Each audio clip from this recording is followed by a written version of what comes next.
सजयति सिन्धुरवदनो देवो यत्पादपङ्कजस्मरणं वासरमणिरिव तमसारासन्नासति विघ्नानां या कुन्देन्दुतुषारहारधवलां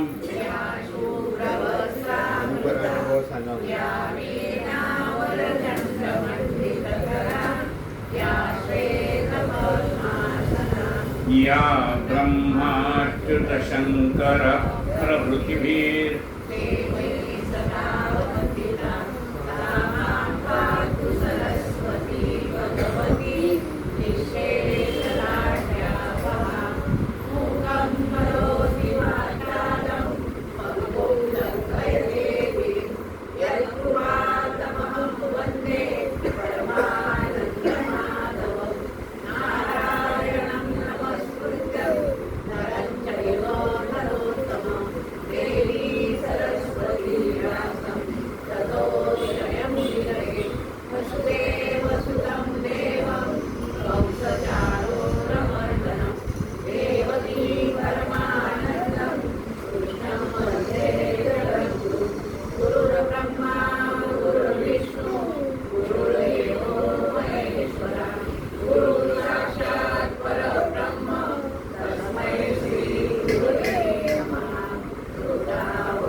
दर बुधवारी आपण गजानन महाराजांच्या विषयी एखादा अनुभव वाचून दाखवतो.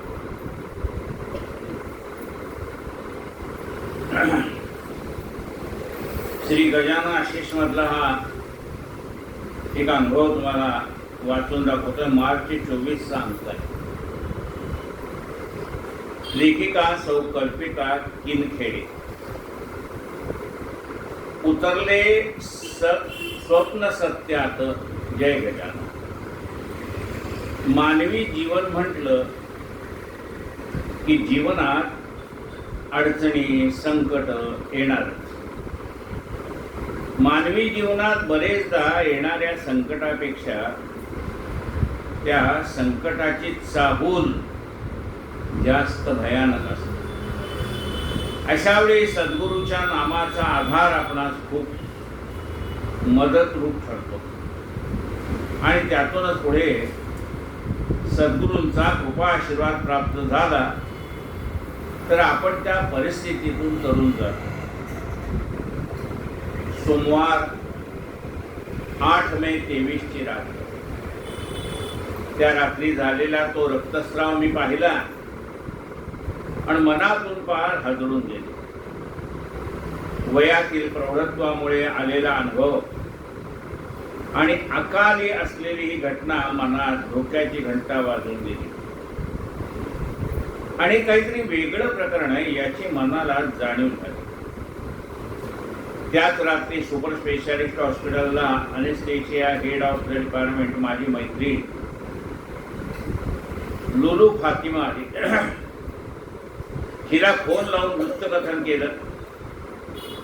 तिने दुसऱ्या दिवशी चेकअप करून घेऊ म्हटलं आणि भयानक संकटाची चाहूल लागून समर्थ सद्गुरू श्री गजानन महाराजांच्या नामस्मरणासोबत त्या काळातील माझा पुढील प्रवास सुरू झाला. मी सौ कल्पिता किनखेडे.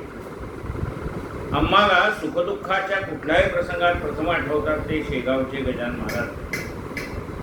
अर्थातच संकटकाळी धावा होणार तो महाराजांचाच. गजानन ग्रंथाचं नित्यपारायण होत असतंच काही वर्षापासून. आता जोडीला श्री गजाननाचे अनुभव 3 भाग सोबतीला आहेत. त्यातील अनुभव वाचले की गजानन महाराजांच्या सान्निध्यात असल्याचा आनंदही मिळत राहतो. त्याच रात्री मी फातिमाला फोन केला. तिचा या क्षेत्रातील अनुभव गाठीशी धरून तिला परिस्थितीची जाणीव झाली. ती बोलली, कल्पिता, तू सांगते त्या वर्णनावरून प्रकरण गंभीर वाटतं. योगायोगाने मी 2 दिवसांनी US ला जात आहे. मी परदेशात जाण्याच्या आधीच तू येऊन जा, तेव्हा तू उद्याच ये. आपण सर्व टेस्ट करून घेऊ. दुसरी दिवशी म्हणजे मंगळवार दिनांक 9 मेला न्यूरोलॉजिस्ट HOD डॉक्टर शेलोकर यांना भेटले. त्याने काही टेस्ट करायला सांगितले. त्यापैकी काही 9 मेला तर काही 10 मेला करून घे. ब्लड टेस्ट आणि सोनोग्राफी काही ॲबनॉर्मल जाणवलं. युरिन ट्रॅकमध्ये गाठ आढळून आली. त्यामुळे तातडीने ऑपरेशन करणे गरजेचं झालं. 11 मे गुरुवार महाराजांचा वार. सकाळी उठून मी श्री गजानन विजयचा 13वा अध्याय वाचला. महाराजांना म्हटलं, महाराज ऑपरेशनच्या वेळी तिथं हजर राहा. डॉक्टरांच्या हाताला यश देणारे तुम्हीच आहात. ऑपरेशन झालं. एक लहान ट्यूमर रिमूव्ह करण्यात आला आणि बायोप्सीसाठी पाठवण्यात आलं. हा जीवघेणा आजार आहे याची जाणीव अस्वस्थ करून दिली. जीवाची घालमेल होत होती. श्री गजानन महाराजांचा अनुभव पुस्तक हातात घेऊन महाराजांना कळवळून म्हणत होते, महाराज इतक्या लोकांना तुम्ही अनुभव दिला आहे, मग मला का निराश करणार? मला कसे तुम्ही निराश करणार? साधारण 8 दिवसात रिपोर्ट आला की त्या भयानक गोष्टीची सुरुवात होती. माझ्यासाठी एक आजाराची आणि डोक्यावर प्रचंड टेन्शन घेऊन जगण्याची. चिंताग्रस्त जीवन सुरू झालं. डोक्यात एकच विचार, आता कुणाची ट्रीटमेंट घ्यायची, काय औषध घ्यावं. मनात कुठेतरी एक वाक्य घर करून ठेवलं, death is more peaceful than treatment. CT scan, endoscopy आदी गोष्टींना सामोरे जात होते. आजूबाजूचे लोक 2 धीराचे शब्द बोलत होते. भेटणारी व्यक्ती अमुक करा, तमुक करा अशा सूचना देत होते. डोक्यात विचारांचा गोंधळ माजला होता. अशात एका सायंकाळी मी महाराजांसमोर बसले. माझा धीर खचला आणि मी महाराजांशी बोलू लागले. कांत पाहता मी नेमकं काय उपचार घेऊ, यातून मी कशी बाहेर पडेन. बोलता बोलता मला रडायला यायला. त्या दिवशी मी हसवसून रडले. आर्ततेने महाराजांना विनवणी केली की काही मार्ग सुचवा. मला थकवा जाणवला. काही मार्ग सुचवा असं पुटपुटत मी उठले आणि अंथरुणावर जाऊन पाहू. गाढ झोप लागली. त्याच रात्री पहाटे पहाटे मला स्वप्न पडलं. त्यात मी पाहिलं, मी घरात बसले आहे. दारावरची बेल वाजली. मी दार उघडलं. दारात एक तरुण उभा होता. तो माझ्याकडे पाहून बोलला, हे औषध श्रुती आयुर्वेदिक पुणे यांच्याकडून आणलं. त्यांनी मला एक बॉक्स दिला. त्या बॉक्सवर अक्षरं अशी होती, श्रुती आयुर्वेद पुणे. मी तो बॉक्स घेतला, आत आले. तो मुलगा मला व्यवस्थित नीट नेटका आणि सुशिक्षित वाटला. तो गेला. मी दार बंद केलं आणि इकडे मला जाग आली. मला जाग आली आणि मी स्वप्नात हरवले. कारण त्या स्वप्नाचा अर्थ होता, मी काल सायंकाळी गजानन महाराजांना केलेली प्रार्थना महाराजांनी ऐकलेली होती. मला आयुर्वेद ट्रीटमेंट घ्यायची होती.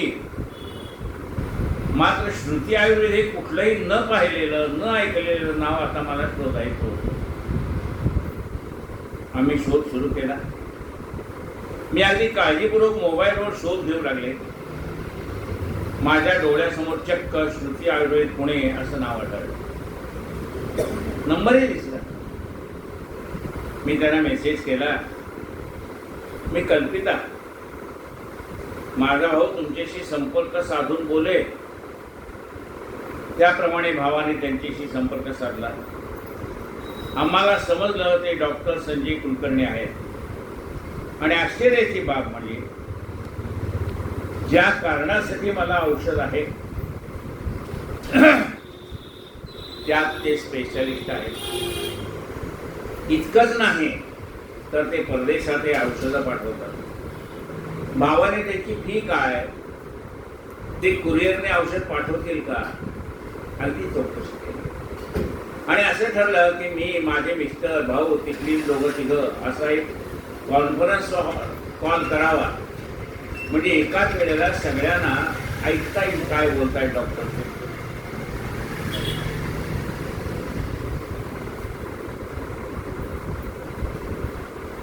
ठरल्याप्रमाणे व्हिडिओ कॉन्फरन्स कॉलची योजना झाली. मी, माझा भाऊ, मिस्टर आम्ही होतो, तर डॉक्टर संजय कुलकर्णी सोबत दोघं होतो. प्रथम मी त्यांना सर्व हकीकत सांगून स्वप्नातून हे नाव कळल्याचं सांगितलं. बोलता बोलता माझी नजर त्यांच्या बाजूस बसलेल्या तरुणाकडे गेली. मला एकदम वाटून गेलं की आपण याला कुठतरी पाहिलंय. मी त्यांना विचारला, हा कोण? म्हणाले, हा माझा मुलगा. म्हटलं, अहो हाच तर तो ज्याला औषधाचा बॉक्स घेऊन मी स्वप्नात पाहिलंय. त्यांना अतिशय आनंद झाला. ते म्हणाले, जिथे प्रत्यक्ष गजानन महाराज यात माध्यम आहे तेव्हा ही हा मुद्दा गौण आहे. ट्रीटमेंट महत्वाची आहे. पुढे म्हणाले, ठीक ठरलं, आता मी तुम्हाला औषध घरपोच पाठवतो, चिंता करू नका. ठरल्याप्रमाणे काही दिवसात औषधाचा बॉक्स ज्योती आयुर्वेद पुणे यांच्याकडून घरी पोहोचला. तो बॉक्स पाहून मला आश्चर्य आला आणि आनंदाला पारावार उठला नाही. जो मी स्वप्नात पाहिला होता जवळपास तोच बॉक्स आता माझ्या समोर होता. माझी ट्रीटमेंट सुरू झाली. आता तब्येत सुधारते आहे. डॉक्टरांच्या म्हणण्यानुसार आता सर्व आउट ऑफ डेंजर आहे. माझ्या प्रार्थनेला महाराज धावले. ही आनंदाची बाब आहे. श्री गजानन अनुभव मधील अनुभव वाचून मी महाराजांना विचारलं होतं, महाराज मला नाही का अनुभव देणार? महाराजांनी चांगला घसघशीत अनुभव माझ्या पदरात टाकला. आता एक लक्षात येत आहे, त्या संध्याकाळी महाराजांपर्यंत प्रार्थना पोहोचली. आपण रोजच प्रार्थना करतो, का पोहोचत नाही? विचार केला पाहिजे. बघा, नीट शब्द ऐकावा. आता एक लक्षात आलं. आता एक लक्षात येत आहे, त्या संध्याकाळी महाराजांपर्यंत प्रार्थना पोहोचली कारण ती उत्कटता होती. ते महाराजांशी अनुसंधान होत. त्या माझ्या विनवणीत आर्तता होती. आता महाराजांना एकच मागणं आहे, महाराज मला सतत तुमच्या सोबत जोडून ठेवा. त्यासाठी माझ्या मुखी सतत तुमचं नाव येऊ द्या. जय गजानन, श्री गजानन, जय गजानन. सौ कल्पिता किनखेडे, नागपूर. शब्दांकन जयंत वेलणकर.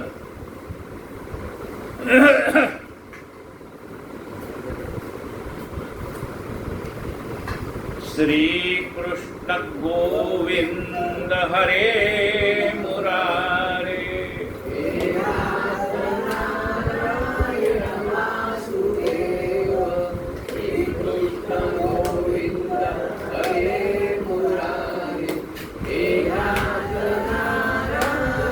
गोपाल कृष्ण भगवान की जय.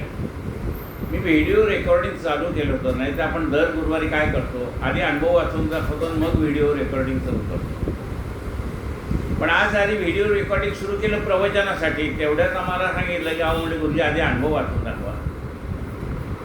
कदाचित तो रेकॉर्ड व्हायचा असेल अनुभव, आणखीन कुणाला त्याचा लाभ मिळायचा असेल. काय परमेश्वराची लीला ती परमेश्वराला माहिती असते. आपल्याला त्याच्या मागचं गम्य काही माहीत नसतं. आपण समर्थ रामदास स्वामी कृत मनाच्या श्लोकावरती यथाशक्ती चिंतन करतो.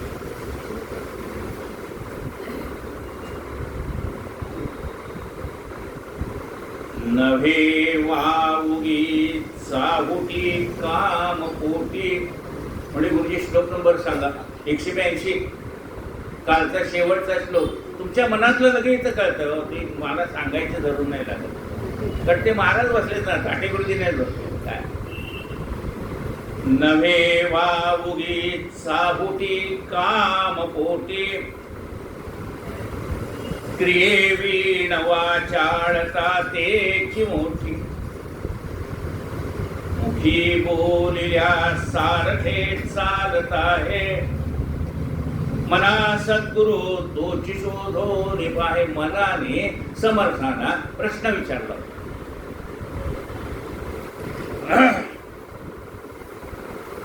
म्हणाले जगामध्ये हजारो गुरु आहेत, मग खरा गुरु कसा ओळखायचा असा प्रश्न समर्थांना मनाने विचारला होता. समर्थ त्या मनाला उत्तर देत आहेत. कसा ते सांगतो. जो वायफट बळबळ करत नाही, ज्याच्या मनामध्ये कोणत्याही प्रकारची लालसा विषय वासना नाही, जो स्वतः केल्याशिवाय काही बोलत नाही आणि जसं बोलतो तसं वागतो. मुखी बोलल्या सारखे चालत आहे. मना सद्गुरु तोची शोधून आहे. बोले कैसा चाले त्याची वंदावी पाऊले. तेव्हा हे मना अशा सद्गुरूला तो शरण जा. जय जय रघुवीर समर्थ. आज 183व्या श्लोकाला आपण सुरुवात करतो. शुभा सारिके पूर्ण वैराग्य ज्याचे. वसिष्ठा परे ज्ञान योगेश्वराचे. कवी वाल्मिका सारिखा मान्य हे सा. नमस्कार माझा सद्गुरु रामदासा. जय जय रघुवीर समर्थ. श्री कृष्ण गोविंद.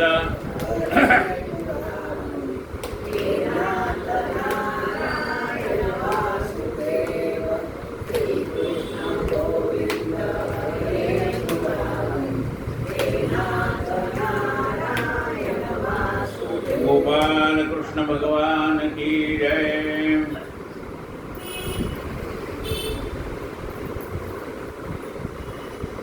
म्हणाले अशा गुरुला शरण जावं असं समर्थाने सांगितलं.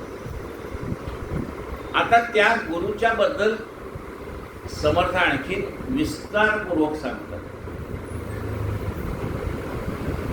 जनी भक्त ज्ञानी विवेकी विरागी. कृपाळू मनस्वी क्षमा शांत योगी. प्रभू दक्ष व्युत्पन्न चातुर्य जाणे. तयाचे नियोगे समाधान बाणे. अरे त्या सद्गुरूच्या जवळ गेल्यानंतर तुला समाधान मिळेल. ते नुसतंच वायफळ बडबड करत नाही, त्याच्या मनात काही विकार नाही, हे सगळं खरं आहे. बोलल्यासारखा चालतो हे खरं आहे, पण आणखीन विशेष काय आहे ते बघ. जनी भक्त ज्ञानी. तो देवाचा भक्त आहे. मी देव झालो असं म्हणत नाही. तो म्हणतो मी अजून देवाचा भक्त आहे, मी अजून साधक आहे, सिद्ध झालो नाही. तो सिद्ध झालेला आहे, पण मी सिद्ध झालो असं म्हणत नाही. जनी भक्त ज्ञानी विवेकी विरागी. म्हणाले तो कसा आहे सद्गुरु. तो भक्त आहे, नुसता भक्त आहे, ज्ञानी भक्त आहे. त्याच्या मनामध्ये वैराग्य आहे. म्हणजे आमच्याही मनात वैराग्य येतो. आम्हाला श्रीखंड खूप आवडतं, पण म्हणाले इथनं असं बोट घातलंय, हाताला लागतंय, इतकं म्हणजे आकंठ काढलंय. मग आम्हाला वैराग्य आलं. मी त्याला सांगितलं, बास आता अजिबात घाल नका. वैराग्य येतं आम्हाला, आम्हाला पण येतं वैराग्य. आणि संध्याकाळी आम्ही म्हणतो, हे सकाळचं असलं तर श्रीखंड घेऊन ये. म्हणजे ते वैराग्य कुठे गेलं? हे असलं अविवेकी वैराग्य कामाचं नाही. म्हणाल त्याच्या मनामध्ये जे वैराग्य आहे, सद्गुरूच्या मनामध्ये, ते विवेकपूर्ण आलेलं वैराग्य आहे. काय म्हणतं बघा, विवेकी विरागी. त्याच्या मनामध्ये आलेलं वैराग्य विवेकपूर्ण आलेलं वैराग्य आहे. उगी डोक्यात राग घातली वैराग्य आला असलं नाही. कृपाळू मनस्वी क्षमावंत योगी. काय वर्ण बघा, एक एक गुण आहेत त्याच्याकडे. कृपाळू आहे. आपल्याकडे आलेला जीव हा प्रापंचिक गोष्टींनी गाजलेला आहे. त्याला ह्या सगळ्या माया मोहातनं बाहेर पडायचंय, तेव्हा त्याच्यावर रागवून सांगणार नाही. त्याला गोड भाषेत सांगून त्याला पुन्हा परमात्माकडे वळवायचंय. म्हणून तो कृपाळू आहे. कृपाळू मनस्वी. तो आपलं सत्व राखून जाणार आहे. उगी कुणाच्या पुढे पुढे करा हे भानगड नाही. मनस्वी आहे. कृपाळू मनस्वी क्षमावंत योगी. समोरच्या माणसाच्या हातून एखादा अपराध घडला तरी क्षमा करण्याचं सामर्थ्य त्याच्याकडे आहे. अपराध कुणाच्या हातनं घडत नाही, अहो माणसाच्याच हातनं घडणार. चूक घडणार माणसाच्या हातनं, पण त्याची क्षमा करण्या इतकं आपल्या मनाचा औदार्य पाहिजे. क्षमावंत योगी. क्षमा म्हणजे काय? नाही ह्याला इतक्या वेळ सांगितलं तर हा सुधारत आहे, काय जाऊ दे, उद्याच नाही येऊ नको माझ्याकडे, असं म्हणतो का तो? क्षमावंत पण नाही ऐकत ना. हरकत आहे, मी 4 वेळा सांगितलं तुला पटलं नाही, 5व्यांदा सांगतो. तुम्ही सांगून ऐकत नाही हे माहीत असून हे सांगतो, कारण तुझं कल्याण व्हावं अशी माझी इच्छा आहे. कृपाळू मनस्वी क्षमावंत योगी. योगी म्हणजे काय? सगळ्या आपल्या मनावरती नियंत्रण ठेवणारा, सगळ्या 10 इंद्रियावरती मनावरती नियंत्रण ठेवणारा त्याला योगी म्हणते. कृपाळू मनस्वी क्षमावंत योगी. प्रभू दक्ष व्युत्पन्न चातुर्य जाणे. प्रभू दक्ष, परमेश्वराच्या सेवेविषयी तो सदैव दक्ष आहे. जाऊ दे आज ग्रंथ वाचायचं विसरला, जाऊ दे आज पूजा करायचं विसरली. प्रभू दक्ष व्युत्पन्न चातुर्य जाणे. म्हणजे अहो काय करायचं, माझा तो नियम आहे ना, ते 4 माळा झाल्या पाहिजे, नंतर 1 स्तोत्र झालं पाहिजे, नंतर गीताई झाली पाहिजे, नंतर हे झालं पाहिजे. आज कोणत्या देवाने सांगितलं 10 एका वेळेला करायला? एका वेळेला काहीतरी एक करा ना. आपली उपासना अशी असेल की 10 मिनिटात संपली पाहिजे. तुम्ही तास-तास 2-2 तास चालणारी उपासना करणार आणि मग नाही घडलं तर मग तू पुन्हा ते केलेला नियम मोडल्याचं पाप लागतं. करतानाच थोडा नियम करा ना.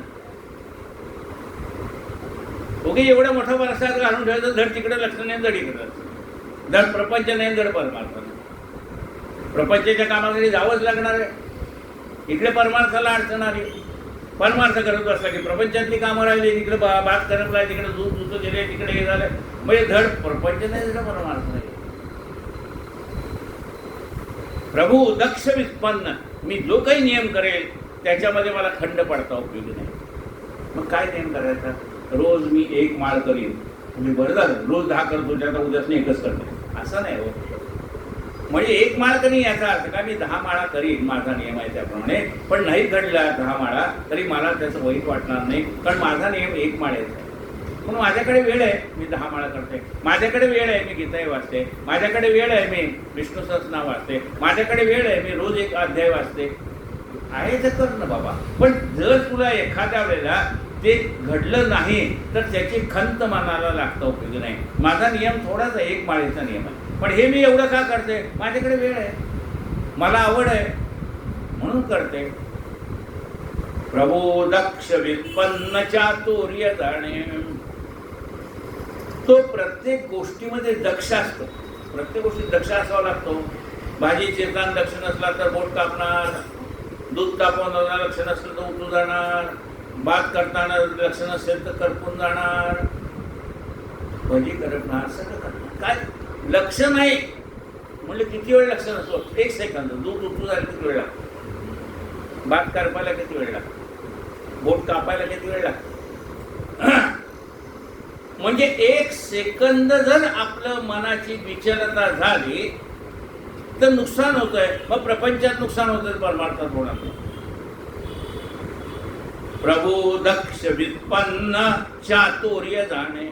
व्युत्पन्न म्हणजे निरनिळ्या शब्दामध्ये दडलेल्या अर्थाची त्याला जाणीव असते. कोणता शब्द कुठे वापरायचा, काय बोलायचं, काय बोलायचं नाही, केव्हा बोलायचं, केव्हा बोलायचं नाही, हे सगळं त्याला चातुर्य ज्ञान. व्युत्पन्न चातुर्य जाणे. चातुर्य म्हणजे चतुरता. कोणत्याही प्रसंगामध्ये आपण डळमळायचं नाही. म्हणजे अहो एवढे सगळे चपेटे येतात प्रसंगाचे, निराळे प्रसंग अचानक समोर उद्भवतात, मग माझं मन स्थिर कसं राहील? आपलं मन स्थिर राहायला सोपी गोष्ट आहे. म्हणजे कशी आहे, समजा इथं पंखा चालू आहे आणि मी दिवा लावला तर काय होईल? 1-2 मिनिटांत तो विझणार आणि पुन्हा येऊन मला लावावं लागणार. पण म्हणजे माझं प्रवचन होईल तो चालू राहायला पाहिजे, असं मला काय करायला काय पाहिजे? काचेत दिवा ठेवला पाहिजे. चारी बाजूला पंखे चालू असताना तो दिवा तेव्हाच राहणार आहे, कारण त्या दिव्याच्या भोवती काच आहे. तशी आपल्या विचाराच्या भोवती विवेकाची काच पाहिजे. त्यामुळे असे प्रसंग येणार आणि जाणार हे ज्यांनी गृहीत धरलेलं आहे ना, त्याला प्रसंगाचं काही वाटत नाही. ज्यांनी ते गृहीत धरलेलं नाही त्याचे सारखे डळमळ डळमळ डळमळ. आपल्या विचाराची ज्योत स्थिर पाहिजे, आपला मनाचा निश्चय स्थिर पाहिजे. प्रसंग येणार जाणार, मनासारख्या घटना घडणार, मनाविरुद्ध घटना घडणार, काही लोक मनासारखे असतील, काही मनाविरुद्ध वागतील. सगळं हे ज्यांनी गृहीत धरलेलं आहे ना, त्याला याचा त्रास नाही. पण ज्याला असं वाटतं ही माणसं बदलतील, आज नाही उद्या, अजिबात बदलणार नाही. आपण बदलत नाही, ते तिथे काय बदलणार आहे? हे ज्यांनी गृहीत धरलंय ना त्याला त्रास नाही. ज्यांनी धरलेलं नाही ना, तर धरलं का नाही, आज नाही उद्या सुधारेल, आज नाही उद्या सुधारेल म्हणजे तो कधीच सुधारणार. कोळसा आहे हो, किती वेळा उघडला तर काळा तो काळा. सुधारणार एक परमेश्वर. सद्गुरूंनी जर मनात आणलं तर त्याचा स्वभाव बदलेल. त्याला सद्गुरूलाच प्रार्थना करायला पाहिजे, आपण सांगून काही उपयोग नाही. प्रभू दक्ष व्युत्पन्न चातुर्य जाणे, तयाचे नियोगे समाधान बाणे. अशा सद्गुरूच्या सान्निध्यात गेलात ना तर तुला समाधान मिळेल. म्हणजे समाधान कसं साधूंच्या जवळ गेल्यावर का मिळतं, इतरांच्या जवळ गेल्यावर का मिळत नाही? अरे समाधान साधू जनाचे नियोगे. अरे समाधान त्या साधू संतांच्या जवळच आहे, म्हणून त्यांच्या जवळ गेले की समाधान लावे. ज्याच्या जवळ जे आहे तो देणार का नाही? अग्नी जवळ गेलं तर तो उष्णता देणार, दिव्याजवळ गेलं तर तो प्रकाश देणार, बर्फाजवळ गेलं तर थंडावा देणार. एखाद्या शिव्या देणाऱ्या माणसाजवळ गेलं तर 4 शिव्या न मागता शिकता येतील. एखाद्या सज्जनांच्या जवळ गेला तर 4 शब्द कायम लक्षात राहतील असे बोलता येतो, तो आपल्या लक्षात राहतील. मग ज्याच्याजवळ जे आहे तो देणार का नाही? मग त्याच्याजवळ काय समाधान आहे म्हणून तो देतो. समाधान साधू जनाचे नियोगे. जय जय रघुवीर समर्थ. पुन्हा श्लोक वाचतोय. जनी भक्त ज्ञानी विवेकी विरागी, कृपाळू मनस्वी क्षमावंत योगी. प्रभू दक्ष व्युत्पन्न चातुर्य जाणे, तयाचे नियोगे समाधान वाणे. जय जय रघुवीर. नव्हे तेची झाले, नसे तेची आले, कळू लागले सज्जनाचे निबोले. अनिर्वाच्य ते वाच्य वाचे वधावे, मना संतानंत शोधित जावे. नव्हे तेची झाले, नसे तेची झाले. जे नाही ते झालं आणि जे नाही ते आलं. नाही ते झालं, नाही ते आलं म्हणजे आम्हाला काही कळलं नाही. काय नाही पण काय झालं. आगा जे झालेचे नाही त्याची वार्ता पुस्तक आहे. जे झालंच नाही त्याचं काय सांगायचंय तुला. सशाला शिंगाडे म्हणा किंवा आणखी काय म्हणा, अशी जी उदाहरणं आहेत जे प्रत्यक्षात घडलेलं नाही पण घडल्यासारखं भासतंय. नवीन काही निर्माण झालंय का बघा. आधी मातीचा गोळा होता. आधी काय आहे, माती. नंतर त्या मातीचं एक मडकं तयार केलं. गोळकं म्हणा, काय म्हणा, घागर म्हणा, रांजण म्हणा, केलं म्हणजे त्याला आकार आला, नाव आलं. पण आधीही माती होती, आत्ताही माती. पुन्हा ती फुटली तरी मातीच आहे. काय निर्माण झालंय. निर्माण झाल्याचा भास निर्माण झालाय. अगा जे काय झालं, आधी माती होती, आत्ताही माती आहे, नंतर मातीच होणार आहे. मातीवर चढणे एक नवा खरा. काय निर्माण झालंय आणि काय नाही व्हायचंय. पाण्यावरती लाट निर्माण झाली, पुन्हा पाण्यामध्ये मिसळली. आधीही पाणी होतं, लाट आहे तेही पाणीच आहे आणि त्यात मिसळून गेलंय तेही पाणीच आहे. काय निर्माण झालं, पण निर्मितीचा भास झाला आणि तो भास आम्ही खरा मानला. तो भास आम्ही खरा मानला. आम्हाला वाटतं मडकं आहे, आम्हाला वाटलं अमुक आहे, आम्हाला नाही का आहे की. पण त्याच्यात काय फक्त आकाराला आलंय, नाव बदललंय. बारीक असेल तर बोळका म्हणलंय, त्याच्यापेक्षा असेल तर माठ म्हणलंय, त्याच्यापेक्षा असेल तर रांजण म्हणलंय. त्याच्या आकाराबद्दल त्याला नावं आली. पण आधीही माती, आत्ताही माती, आणखीही माती. माती सत्य आहे, बाकी आकार आणि नाव.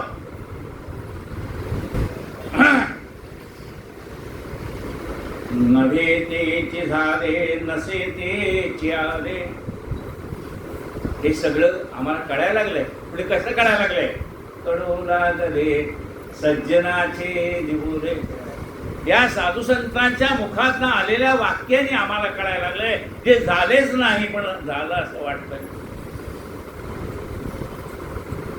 कळू लागले सज्जनाचे निबुरे. आम्हाला म्हणाले पहिल्यांदा या शब्दाचा अर्थ कळत नव्हता. झालंच नाही, झालंय काय, आम्हाला पहिली ओळ वाचलं कळलं नाही. काय नव्हे तेची झाले, नव्हे तेच्या, आम्हाला आधी कळलं नाही. मग आता कळायला लागले. म्हणजे कळू लागले सज्जनाचे निबुरे. साधू संतांच्या संगतीमध्ये गेल्यानंतर आपल्याला त्या शब्दाचे अर्थ कळायला लागले. त्या शब्दातला वाच्यार्थ, लक्षार्थ, गूढार्थ, तत्वार्थ कळायला लागला. मग सज्जनांच्याकडे गेल्यानंतर त्या शब्दाची सखोलता कळायला लागली. कळू लागले सज्जनाचे निबुरे. अनिर्वाच्य ते वाच्य वाते वदावे. अनिर्वाच्य म्हणजे ज्याचं शब्दाने वर्णन करता येत नाही अशा परब्रह्माचं सांगितल्याशिवाय कळणार नाही. म्हणून ते शब्दाने सांगावं लागतं. शब्दाच्या पलीकडचं आहे पण शब्दाने सांगितल्याशिवाय कळत नाही. शब्दाच्या पलीकडची काय आहे आणि शब्दाने सांगितल्याशिवाय कळत नाही असं काय आहे. भूक आहे की नाही. भूक दाखवता येते का, सांगता येते का, नाही. पण भूक लागली आहे सांगता येते.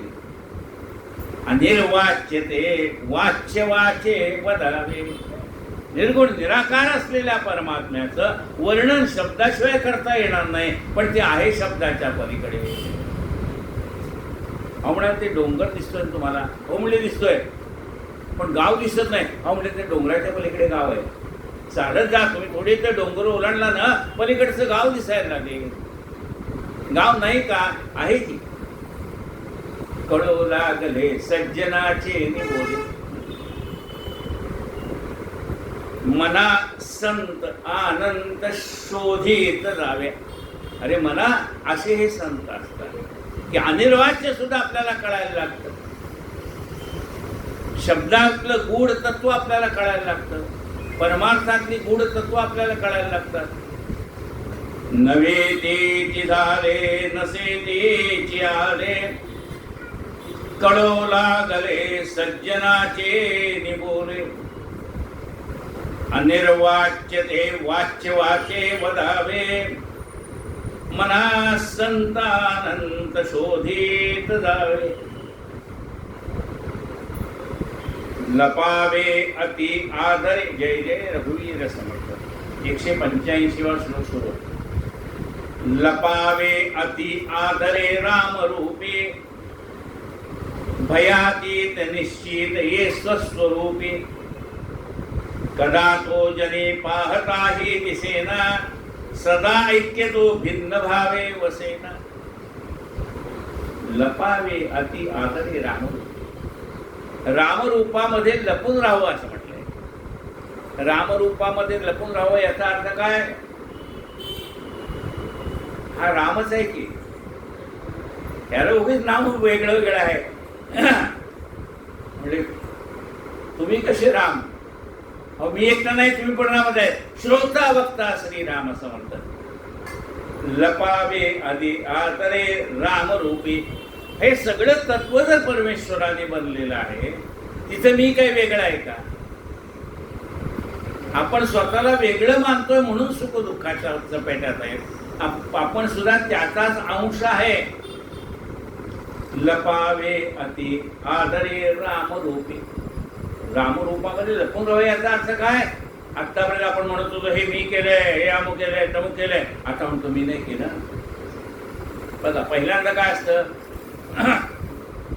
पहिल्यांदा मी असतो, मी केलंय. आता लपायचं कसं बघा, रामरूपाच्या मागे बघा. तुम्हाला ऐकायचं असलं, समजून घ्यायचं असलं तर घ्या.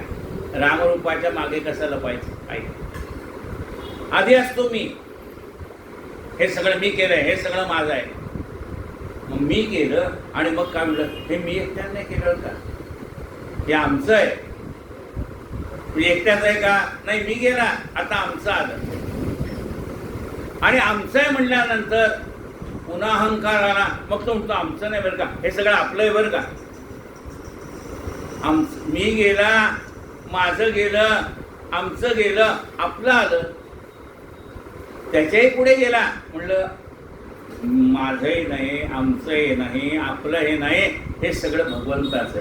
शेवटी इथं झाले ओझ एक टाकून गेला. इथे मी पण गेलाच. मी गेला, माझं गेलं, आमचं गेलं, आपलं गेलं, आहे ते सगळं भगवंताचं. तिथं मी कुठे आला? त्याच्या सत्तेने मी पाहतोय, त्याच्या सत्तेने ऐकतोय, त्याच्या सत्तेने चालतोय. मग माझं कर्तृत्व कुठं आहे वेगळं? म्हणून आपलं कर्तृत्व त्या रामरूपाच्या आड लपून राहिलं पाहिजे. लपावे अति आदरे रामरूपी, भयातीत निश्चित ये स्वस्वरूपी. अशी अवस्था आपल्याला प्राप्त झाली तर त्याला भयातीत अवस्था असते. भयरहित अवस्था, भयातीत निश्चित ये स्वस्वरूपी. आत्मस्वरूपामध्ये आपण रममाण होऊन गेल्यानंतर मग भय कसलं आहे? भय जोपर्यंत तो वेगळा मी वेगळा आहे तोपर्यंतच भय आहे. आत्मस्वरूपामध्ये एक रूप झाल्यानंतर भय नाही. भयातीत निश्चित हे स्वस्वरूपी. आत्मस्वरूपामध्ये आपण ज्या वेळेला रममाण होऊन जातो त्यावेळेला भय शिल्लक राहत नाही. भयातीत निश्चित हे स्वस्वरूपी. कदा तो जनी पाहताही दिसेना. पण त्या रामरायाला शोधायला गेलं तर शोधून सापडत नाही. कदा तो जनी पाहताही दिसेना, सदा ऐक्य तो भिन्न भावे वसना. तो एकरूपच आहे हो, सगळीकडे दिसतो तो रामच आहे. जिकडे पाहावे तिकडे तो दिसते नाही ना. म्हणजे सगळीकडे पाहावं तिकडे राम म्हणजे याचा अर्थ काय? सोनाराने जर सांगितलं ना ही बांगडी, ही अंगठी, अमुक आहे, ते सगळं आठवलं तर सोनं आहे झालं का भाऊ? कोणाला बघितलं आता म्हणजे मी सांगतो आता काय ते पुढचं सांगायचं. लोक येणार, दर्शन करणार, जाणार, आपल्याला काय त्याच्यासोबत? आपल्याला कथेशी मतलब आहे. एक क्षण तुमचं तिकडे गेला ना इथलं सगळं गेलं. एक क्षण सुद्धा मनाची विचलता होता उपयोग.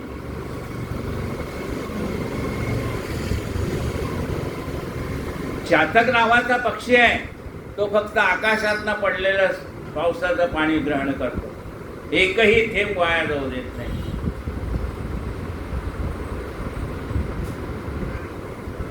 कदा तो जनी पाहताही दिसेना. पाहायला गेलं तर दिसत नाही, पण जाणलं तर दिसतोय बघा. सदा ऐक्य तो भिन्न भावे वसन. सदा ऐक्य आहे, भिन्न तर नाहीच आहे ना. म्हणजे ऐक्य कसं आहे? म्हणजे या अंगठीमध्ये सोनं आहे, खरं आहे, मग त्याला मोडून ते सोनं आहे कशाला बघायचं आहे? ते अंगठी सहित सोनं आहे, बांगडी सहित सोनं आहे, गळ्यातल्या दागिना सहित सोनं आहे. सोन्याशिवाय म्हणले काय काय जे काही ते घडवण्यासाठी थोडी काही घालावं लागत असेल बर, ते आम्हालाही माहिती आहे म्हणाले. पण अंगठी सहित सोनं तसं या विश्वासहित परमात्मा बघता आला पाहिजे आपल्याला. आपण त्याला विश्वापासून वेगळं पाहायला जातो, आपण त्याला विश्वापासून वेगळं पाहायला जातोय. तो ह्या विश्वरूपाने नटलेला आहे ना. परमात्मा या असंख्य रूपाने नटलेला आहे. जिकडे पाहावे तिकडे तू दिसशी नाही ना. तोच अनंत रूपे अनंत वेशे. मग म्हटलंय अशी ज्या वेळेला माणसाला दृष्टी येते, सदा ऐक्य तो भिन्न व्हावे असे ना, तेव्हा तो असं म्हणायला लागतो की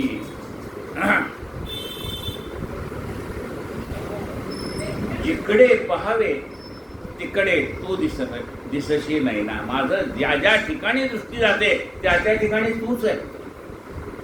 ज्या ज्या स्थळी हे मन जाय माझे, त्या त्या स्थळी हे निज रूप तुझे. मग प्रत्येकाच्या पाया पडेल तिथं जर परमात्मा आहे असं आपण म्हणतोय तोंडाने, आणि मला देव दाखवा म्हणतोय. अरे ह्या चालत्या बोलत्या देहामध्ये असणारा परमात्मा पाहणं, निर्जीवामध्ये सुद्धा आहेत, पण अजून तुला सगुणातला परमात्मा पाहता येत नाही. निर्गुणातला कधी पाहशील? सगुण देह ज्याच्या सत्तेने हा देह चाललाय त्याच्यामध्ये तो राम आहे की नाही? मग तो ह्या चालत्या बोलत्या देहातला राम तुला पाहता येत नाही, तर निर्जीव वस्तूचा कधी पाहशील? ते त्या गाढवातला कधी पाहशील? माणसातला तुला अजून राम पाहता येत. सदा ऐक्य तो भिन्न भावे वसेना. सदा त्याचं ऐक्य, अनंत रूपे अनंत वेशे देखील आम्ही त्याची. बाप रखवा देवीवरू खूण बनली कैसी.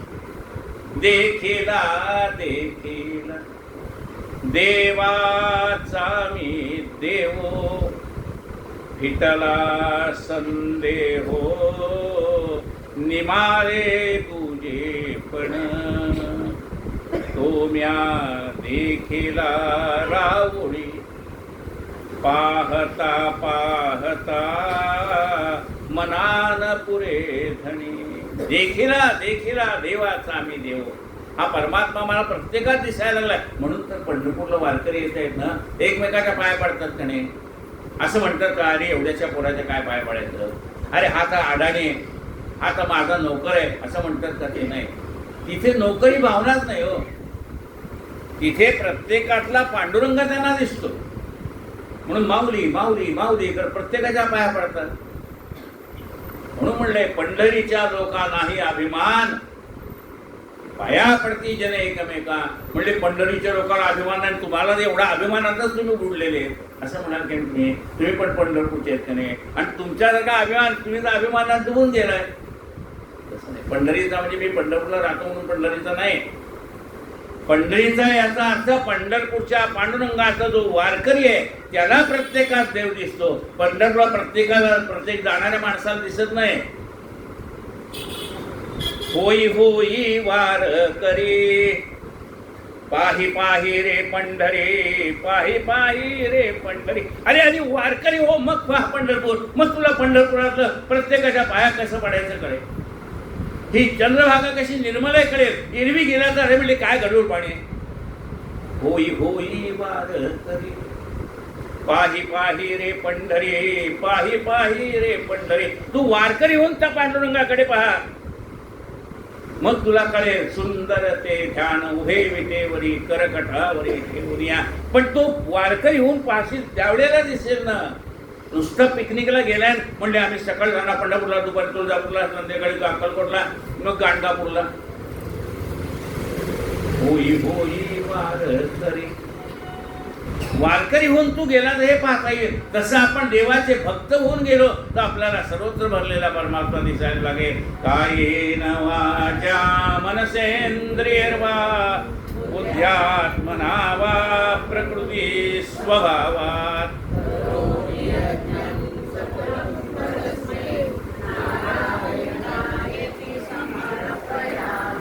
अच्युतं केशवं रामनारायण.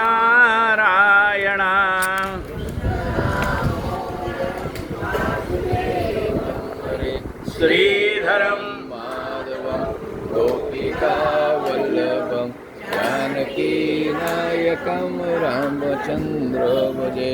हरे राम राम राम हरे हरे. हरे कृष्णा कृष्णा कृष्णा हरे हरे. हरे राम राम राम हरे हरे. हरे कृष्णा कृष्णा कृष्णा हरे हरे.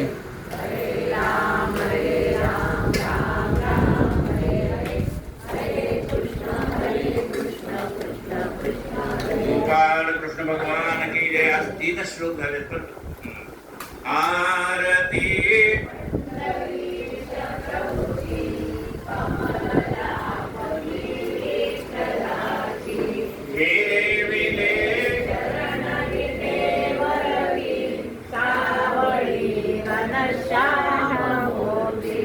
गळ्यामध्ये फुले त्यावरी लाजला पंचमानजासी लाजना पंचमा